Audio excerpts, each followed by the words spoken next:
جانان جانان افغانستان، جانان جانان افغانستان.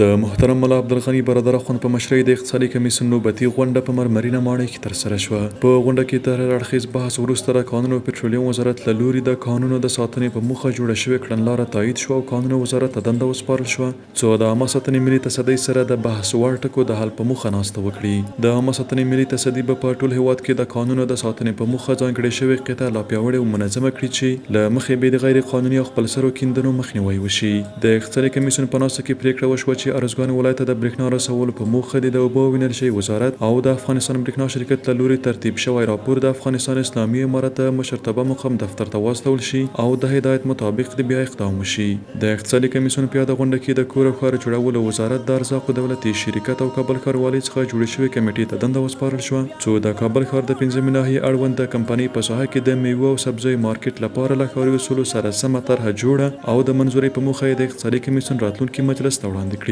د غونډې په پای کې په ساختماني پروژو کې د غوري او جبل سراج سیمنټو کارولو په اړه د اقتصادي معاونیت استازي په ګډون د ټولګټو د کلیو بیا رغونې پراختیا کور او ښار جوړولو وزارتونو او همدارنګه د ملي پراختیا شرکت او د سټنډرډ ملي ادارې څخه جوړې شوې کمیټې ته دنده وسپارل شوه څو د غوري او جبل سراج سیمنټو د کیفیت ټیسټونه بیا ځلې ترسره او خپل راپور په 5 اونیو کې اقتصادي کمیسیون ته د نهایي تصمیم نیونې په موخه راولېږي.